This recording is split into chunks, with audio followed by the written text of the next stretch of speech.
색소 침착 미백 관리 루틴을 새롭게 가지고 왔습니다. 다시 자극받아가지고 다른데 또 여드름이 나고 이럴 수가 있거든요. 피부과의 시술을 집에서 케어할 수 있게 나온 느낌이 굉장히 빠르게 케어가 되더라고요. 차단을 제대로 안 해주면 오히려 흉터가 더 짙어질 수가 있거든요. 색소 침착이 완화된 이런 모습, 우리 공공들도 할 수 있습니다. 안녕 궁금이들, 안녕하세요, 안다입니다. 오늘은요, 우리 궁금이들이 정말 많이 요청해주고 많이 기다리셨을 영상인데 색소 침착 미백 관리 루틴을 새롭게 가지고 왔습니다. 미백 관리 영상은 몇 번 올린 적은 있었는데 전체적인 브라이트닝에 대한 루틴이었다면 오늘은 여드름 색소 침착 자체를 어떻게 관리를 하고 있는지 그 루틴을 한번 들고 와봤습니다. 오늘 영상은 광고 일절 없고요, 광고 예정 없고요, 마켓 예정 없고요, 그냥 없습니다. 평소에도 색소 침착 관련해서 되게 고민이 많은 피부잖아요. 그런 피부로 살아오면서 어떻게 관리를 하고 있는지 정말 잘 썼던 아이템들이랑 효과를 봤었던 루틴을 한번 보여드리도록 하겠습니다. 바로 시작해볼까요? 고고! 제 피부 타입을 먼저 얘기를 드리면은 건성 피부에 트러블이 잘 생기는 민감성 피부를 가지고 있고요. 얼굴뿐만 아니라 모든 몸에 색소 침착 흉터가 굉장히 잘 남는 피부예요. 가볍게 상처가 생긴다거나 멍이 좀 들었다거나 이러면 무조건 색소 침착이 남거든요. 저처럼 이런 피부를 가지고 계신 분들이라면은 애초에 상처가 안 남게 해주는 게 제일 좋기는 해요. 하지만 그게 굉장히 어렵죠. 그래서 관리하는 방법을 얘기를 드릴 건데, 여드름 색소 침착이 남는 과정이 여드름 상처, 붉은 자국, 갈색 흉터 이렇게 세 개로 봐주시면 되는데, 이 세 가지 단계를 어떤 식으로 케어를 하고 있는지 가볍게 얘기를 드리고, 이 갈색 흉터 부분을 위주로 어떤 제품을 잘 쓰고 있고 어떻게 관리를 하고 있는지 얘기를 드리도록 하겠습니다. 첫 번째로 아직 여드름 상처인 단계 있잖아요. 굉장히 종류가 다양한데 압출을 해서 피부가 살짝 까져서 진물이 나오는 상태이거나 여드름이 터져서 피나 염증이 같이 나오는 단계, 그리고 상처 후에 딱지가 남은 단계, 터지거나 이러진 않았지만 만졌을 때 안에 염증이 넓게 퍼져 있고 딱딱하고 아픈 이런 단계 있잖아요. 이런 단계는 아직 여드름 단계거든요. 이 단계에서는 미백 루틴을 하시면 절대 안 돼요. 이 색소 침착 흉터 루틴 자체가 여드름 상처나 염증을 최대한 빠르게 재생시키고 회복시켜서 색소 침착이 남지 않도록 예방하는 이런 단계거든요. 여드름 상처나 염증이 남아있는 단계에서는 자극에 예민한 상태이기 때문에 이때까지는 진정 루틴을 해주시는 게 좋습니다. 이 상처가 오랜 기간 있는 만큼 흉터도 되게 짙게 남거든요. 최대한 상처가 아물 수 있게 해주시면 좋을 것 같아요. 내 피부나 내 여드름 상태에 맞는 진정 루틴, 그리고 진정할 수 있는 재생연고 발라주시면 좋고, 최대한 열감이나 붓기 같은 게 빠질 수 있도록 냉찜질이나 차가운 마스크팩, 차가운 진정팩 해주시면 좋고요. 모든 단계에서 굉장히 중요한 거는 바로 자외선 차단입니다.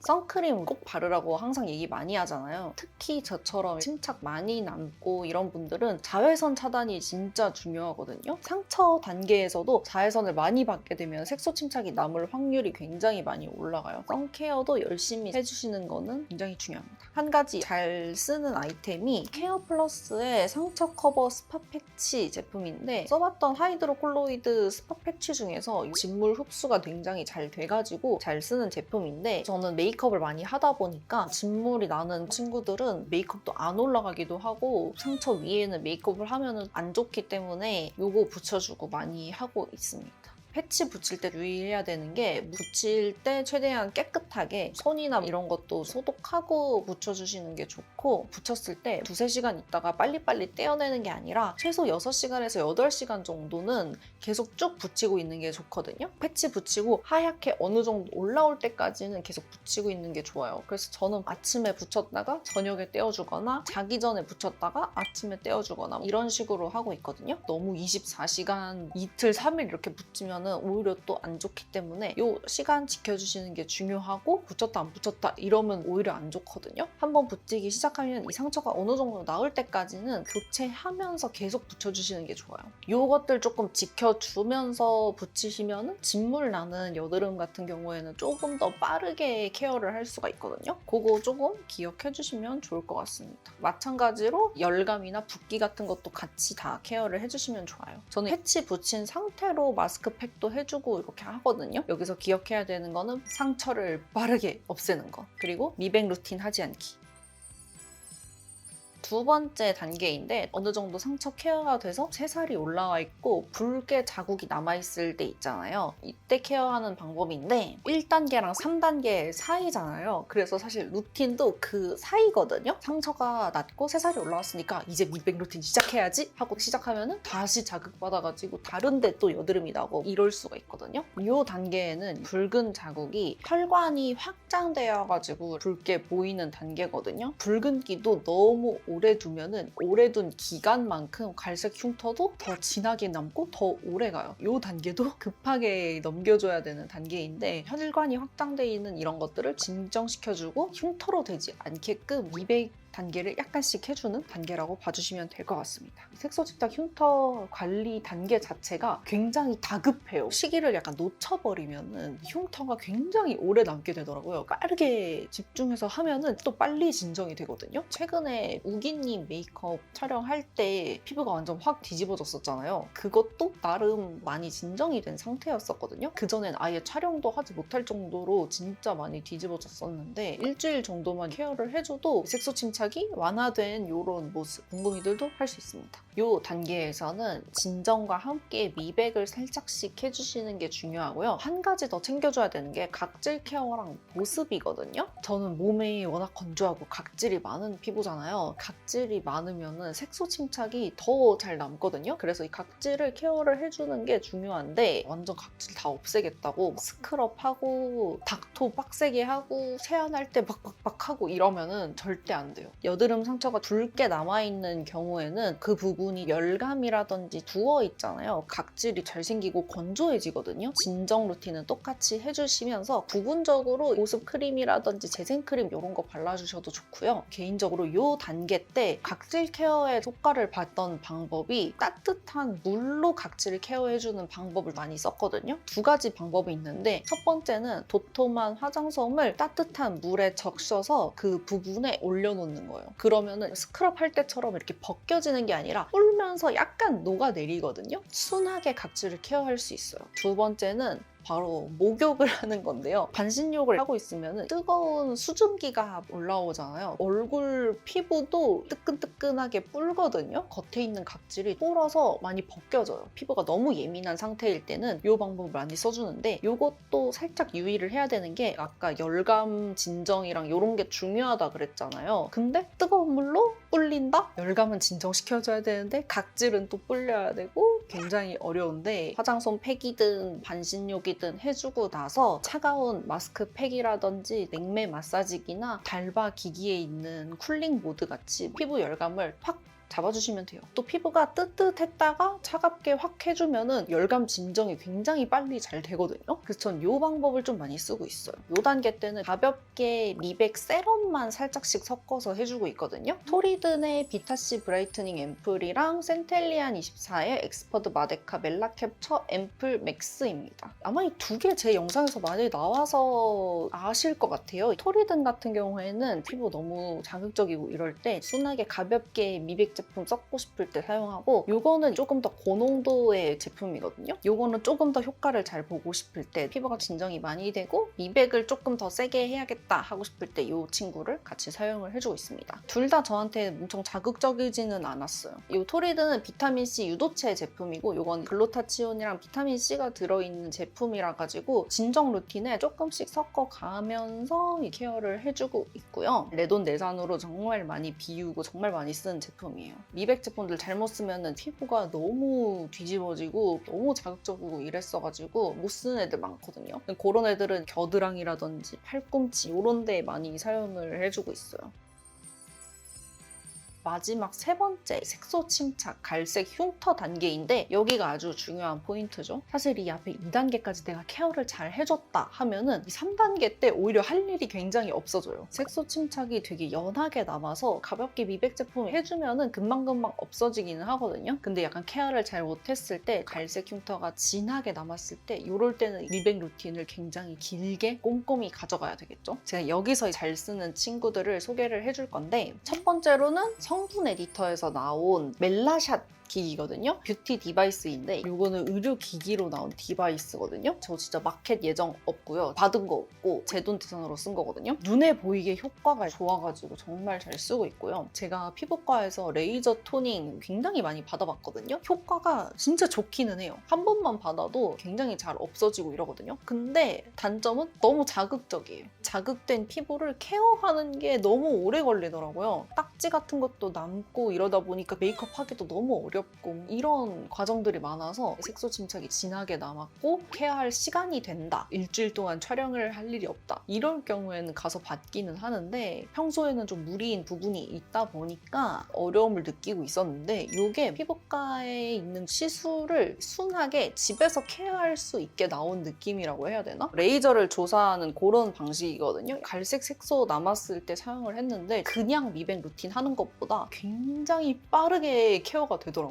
저 이거 진짜 필수템입니다. 그리고 이게 흉터가 남지 않았더라도 피부톤이 조금 밝아지고 싶다, 환해지고 싶다 이럴 때에도 피부 전체적으로 사용해 주셔도 괜찮고 피부과 시술처럼 막 아프지 않거든요. 케어할 때는 무조건 부분적으로 사용을 해주고 있고 평소에 피부톤 관리할 때에도 그냥 사용을 해주고 있습니다. 특히 겨드랑이라든지 몸에 상처가 남고 이런 부분에도 사용하기가 좋아요. 세안을 하고 나서 스킨케어 아무것도 하지 않은 상태에서 해주시면 되고요. 같은 부위에 조사하면 절대 안 된다라고 지침서에 나와 있는데 또 욕심을 부려서 같은 부위에 막 두세 번씩 쐈단 말이에요. 그렇게 하면 안 되더라고요. 피부과 시술 받았을 때처럼 피부가 벗겨지듯이 이렇게 되더라고요. 우리 궁금이들은 잘 사용법 지켜서 한 번씩만 조사를 해주시면 될 것 같습니다. 그 다음에 제가 언제나 잘 쓰는 브링그린의 토너 패드. 첫 번째 단계로 200을 쓰지 않고 진정을 해주는 이유가 일단은 이 기기로 먼저 얼굴을 이렇게 지져놨잖아요. 붉어지거나 자극적이거나 이러지는 않은데 레이저를 쏜 거다 보니까 진정 패드로 먼저 진정을 시켜주면서 열감도 낮춰주고 이렇게 해주고 있고요. 그리고 이 단계 때부터는 붉은기나 열감이라든지 염증이라든지 이런 게 다 케어가 된 흉터만 남아있는 상태잖아요. 이 단계 때부터는 약하게 각질 케어도 같이 해주셔도 괜찮거든요. 아하나 바하 정도의 각질 케어 성분을 섞어가면서 해주셔도 되고 평소에 레티놀을 잘 쓴다 하시면은 레티놀도 조금씩 사용해주셔도 괜찮아요. 제가 잘 쓰는 폴라초이스의 바하 각질 제거제 이것도 같이 잘 사용을 해주고 있어요. 스킨케어 첫 단계에 이걸로 팩토를 살짝 해준다거나 한 겹 발라주거나 그 다음에 세럼 같은 경우에는 아까 보여드렸던 이 두 가지를 많이 쓰는 편이고 미백 효과를 더 내고 싶다 하면은 이것도 많이 쓰고 있습니다. 아리얼의 엑스퍼트 나이아신 아마이드 20% 앰플인데 저한테는 조금 고농도의 느낌이었거든요. 물 같은 세럼인데 피부에 올렸을 때는 나이아신 아마이드 좀 세게 들어온다라는 느낌이 확 느껴지거든요. 비타민C랑 글루타치온 같은 경우에는 멜라닌을 분해시켜주는 그런 역할을 하고 나이아신 아마이드 같은 경우에는 멜라닌 생성을 좀 억제시켜주는 그런 역할을 하거든요. 둘의 역할이 달라가지고 단독으로 사용하기보다는 두 가지를 섞어서 좀 케어를 많이 해주고 있습니다. 그리고 크림 같은 경우에는 두 가지를 많이 쓰고 있는데 이거는 로벡틴의 비타 더블 토닝 크림이고요. 그리고 이거는 넘버즈인의 글루타치온 C 흔적 토닝 레이저 크림입니다. 요거 같은 경우에는 비타민 C랑 나이아신 아마이드, 글루타치온도 들어있고 병풀 PDRN도 들어있어가지고 미백 케어 성분이 쫙 들어있는 크림이고 세럼 같은 제형을 가지고 있거든요. 물처럼 굉장히 녹아들면서 발리거든요. 가볍게 발라주기가 좋은 제품이에요. 등 쪽에도 이걸로 발라주고 있어요. 넘버즈인 같은 경우에는 5번 라인 자체가 200 라인으로 나온 제품이거든요. 효과도 확실하게 잘 보였어서 굉장히 좋아하는 크림입니다. 폼크림으로 돼 있어서 꾸덕꾸덕한 편이거든요. 물 많이 탄 모델링 마스크 같은 느낌의 제형? 발랐을 때 딥하다라는 느낌이 많이 들거든요. 자기 전에 사용하기가 좋은 텍스처이고 지성분들이나 이런 분들은 부담스럽게 느껴지실 수도 있을 것 같아요. 아침용, 저녁용 느낌으로 쓰고 있습니다. 그리고 또 제가 정말 잘 쓰는 패치가 하나 있는데 더마펌의 비타 액티브 마이크로 크리스탈 패치인데요. 제가 올리브영에 파는 모든 비타 미백 패치 다 써봤거든요. 그 중에서 유일하게 효과를 봤던 제품이거든요. 눈가랑 팔자에 붙이는 패치가 하나하나씩 들어있고 사다리꼴 모양으로 생긴 친구가 들어있어서 딱 3개 들어있는데 굉장히 금액이 비쌉니다. 저는 효과를 너무 잘 봐서 잔뜩 쟁여놓고 쓰고 있습니다. 미백 케어 패치인데 나이아신 아마이드랑 글루타치온, 비타민, PDRN 이렇게 다 들어있는 제품이거든요. 다크서클이라든지 이런 부분에 사용하는 걸로 나왔는데 저는 이거를 색소 침착 흉터 많이 남은 부분에 그냥 붙여줘 버리거든요. 반달 모양이 길다 보니까 반으로 잘라서 붙이고 많이 하고 있거든요. 최소 2시간 정도 부착을 권장을 하는데 자기 전에 붙여서 아침에 떼어주고 이렇게 많이 하고 있어요. 접착력이 완전 센 편은 아니라서 잘 붙여주시는 게 좋을 것 같고 스킨케어를 하고 그 위에 붙이는 게 저는 효과가 좀 더 좋았거든요. 세럼 정도까지 바르고 최대한 많이 흡수를 시킨 다음에 붙여주고 마지막에 크림 발라주고 이 단계로 많이 하고 있습니다. 평소에 이런 거 잘 떨어지시는 분들은 세안하고 나서 첫 단계에 붙여주셔도 될 것 같기는 해요. 저의 루틴을 다시 정리를 살짝 해보자면은 세안하고 바로 첫 단계 이걸로 레이저 해주고 있고요. 팩토는 진정으로 이거를 해주거나 각질 케어할 수 있는 폴라초이스 제품. 전 이거 붙여놓고 이 위에 이거 뿌려주기도 해요. 그리고 미백 세럼들 발라주고 있는데 보통은 이 센텔리안 거 많이 바르고 있고 여기에 살짝 아리얼 제품 믹싱하는 느낌으로 케어를 해주고 있고요. 세럼이 많이 남아있지 않도록 최대한 흡수를 시켜주고 그 위에다가 더마펌 패치까지 붙여주고 있고요. 시간이 어느 정도 지난 다음에 크림 제품으로 마무리를 해줍니다. 로백틴 같은 경우에는 가볍게 마무리해주고 싶을 때 넘버즈인 제품 같은 경우에는 보습감 빵빵하게 채우면서 마무리하고 싶을 때 많이 사용을 해주고 있고요. 개인적으로 제가 좀 잘 쓰는 재생 크림 같은 경우에는 이거 많이 쓰고 있거든요. 퍼셀의 픽셀 바이옴 애프터 레이저 리부팅 크림인데 이름도 애프터 레이저잖아요. 피부과 시술이라든지 얼굴 자극받았을 때 그 후에 사용하면 좋은 크림 이런 식으로 나온 제품이라 가지고 재생 진정으로 좀 좋더라고요. 1단계, 2단계에서도 마무리 단계로 써주고 있고 3단계에서 미백 케어할 때 아무리 순하게 써도 예민하게 받아들일 때가 있거든요. 그럴 때는 이 친구도 많이 써주고 있습니다. 이렇게 스킨케어 하는 것도 중요하지만은 이런 미백 제품들은 자외선에 특히나 약하기 때문에 자외선 차단을 제대로 안 해주면은 오히려 흉터가 더 짙어질 수가 있거든요. 선크림 정말 잘 발라주셔야 됩니다. 이렇게 해서 제가 하는 미백 색소 침착 관리 루틴을 한번 쫙 얘기를 드렸고요. 다양한 시술도 많이 받아봤고 약국에 파는 미백 스팟 제품 이런 것도 많이 써봤는데 오히려 저한테 자극적이고 안 맞고 색소 침착이 짙어지고 이런 경우도 많았어가지고 제가 사용해봤던 제품 중에서 순하면서도 미백 효과는 확실했던 그런 제품들 위주로 선정을 해서 가져온 거거든요. 실제로 제가 진짜 잘하는 루틴이기도 하고 최근에도 이렇게 케어를 해서 정말 많이 좋아졌었는데 우리 궁금이들도 도움이 되었으면 좋겠고요. 제 영상 쫙 보시고 단계별로 어떻게 케어를 해야 되는지 이거를 조금 유의하면서 본인의 루틴을 조금 섞어가면서 사용을 해주시면 좋을 것 같아요. 오늘 영상은 여기까지고요. 오늘 영상도 도움이 되셨다면 가시기 전에 좋아요, 구독 부탁드리고 다음 영상에서 만날 수 있도록 합시다. 그러면 다음에 봐요. 안녕.